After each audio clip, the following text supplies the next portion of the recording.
Kisah Abhimanyu dalam Mahabharata. Abhimanyu adalah putra Arjuna dengan Subhadra. Subhadra adalah adik dari Sri Krishna.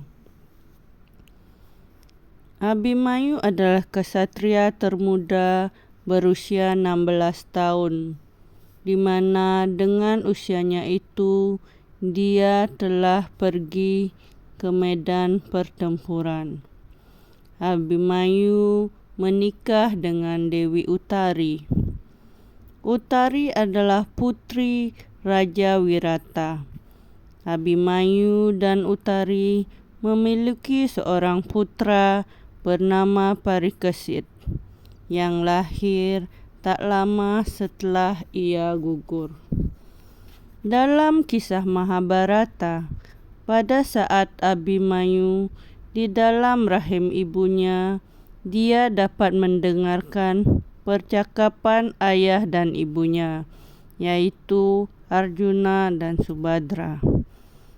Dengan keberaniannya, aku tidak bisa menjauh dari medan perang, Ayah. Aku berjanji bahwa aku tidak akan menghentikanmu untuk pergi ke medan perang. Tapi kalau nanti kau atau saudara-saudaramu terluka dalam perang, bahkan meskipun setelah matinya 100 Kurawa, tapi kitalah yang akan merasakan kekalahan.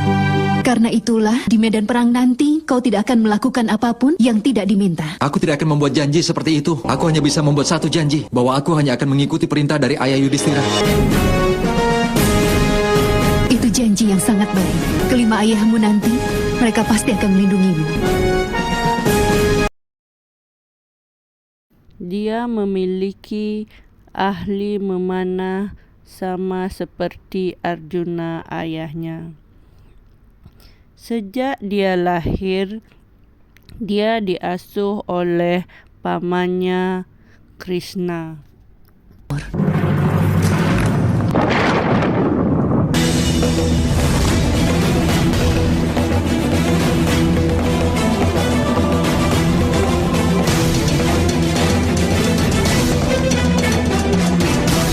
Tolong jangan menaruh beban keselamatanku ini di pundak para ayahku, bahwa mereka sudah terbebani dalam melindungi kebenaran. Ibu jangan merasa khawatir.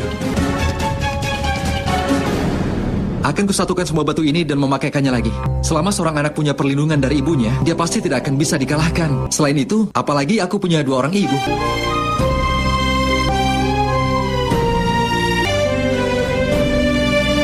Benarkah ibu memanggilku? Anakku Duryudana, kau lihat api itu? Ke-100 api itu mewakili hidup 100 putraku. Kunti yang menyalakannya. Dan hidup dari anak-anakku akan dipadamkan di medan tempur. Itulah kutukan dari Kunti. Kutukan dari sebuah hati yang tersiksa karena ketidakadilan. Semua ini tidak ada artinya, Bu. Untuk membuat ibu ketakutan. Aku tidak percaya hal itu, Ibu. Aku percaya pada diriku sendiri. Jika aku padamkan api ini dalam sekejap, apakah nanti salah satu adikku akan mati? Kita buktikan saja nanti, Bu. Kalau api ini mewakili nyawaku, akan kupadamkan juga.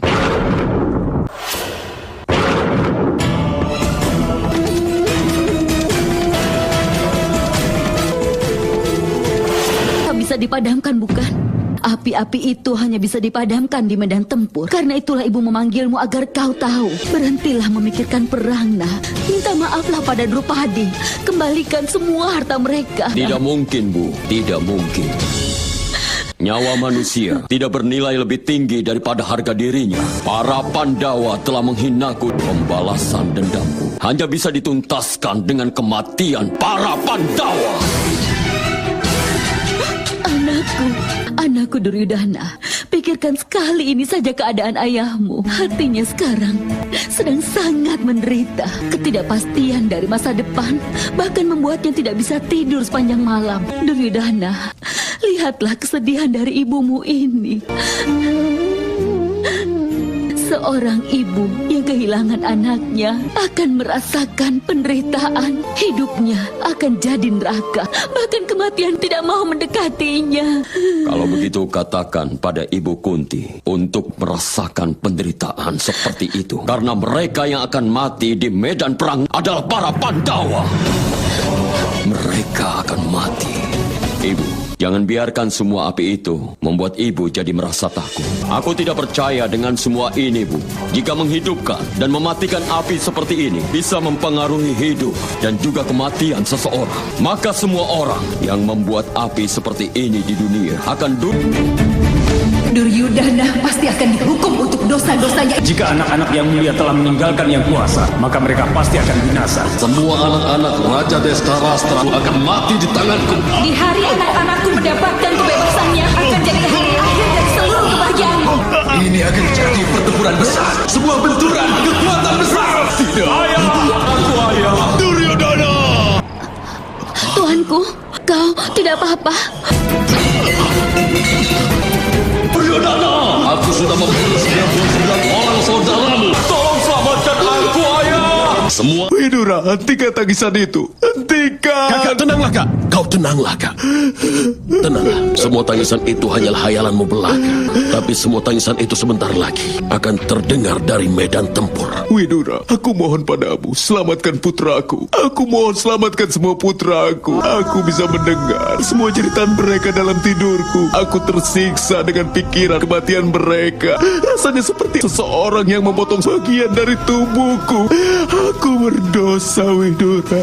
Kau memang dalam penderitaan, Kak. Pernah begitu senang membuat seorang menderita. Kau ingat? Kebahagiaan mereka mungkin pasti terasa menyakitkan sekarang. Dia yang membangun tanggul pasti akan merasa senang. Ada juga yang terkepung oleh rasa takut. Karena saat tanggul itu hancur, maka sungai yang memberikan kehidupan pada berbagai kota itu akan menenggelamkan mereka dengan airnya, Kak. Semua tanggul pengkhianatan yang dilakukan akhirnya telah hancur.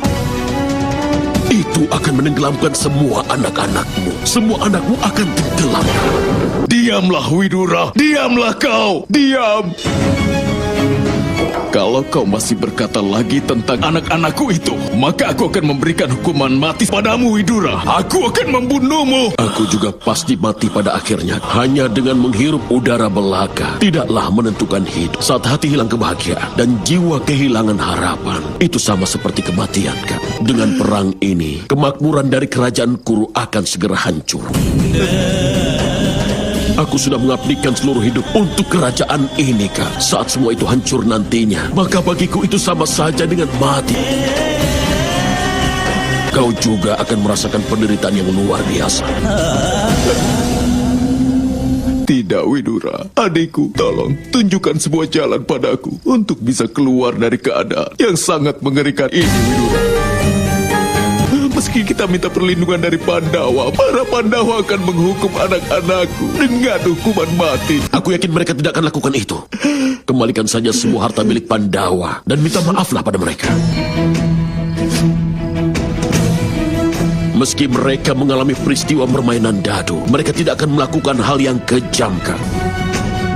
Tidak peduli bentuk apa kemangi suci dimakan, tetap tidak menghilangkan kemampuannya dalam mengobati. Para Pandawa juga tidak akan pernah meninggalkan kebenaran. Anak-anakmu harus menyentuh kaki Drupadi dan memohon ampun kepadanya, Kak. Mereka harus bersedia menebus dosanya dan juga menerima hukuman. Satu hal yang sudah pasti, Kak, semua anakmu hanya bisa diselamatkan oleh pengampunan dari Drupadi saja. Dengan perang ini, kemakmuran dari kerajaan Kuru akan segera hancur. Selama seorang anak punya perlindungan dari ibunya, dia pasti tidak akan bisa dikalahkan. Api-api itu hanya bisa dipadamkan di medan tempur. Ibu mohon selamatkan dirimu.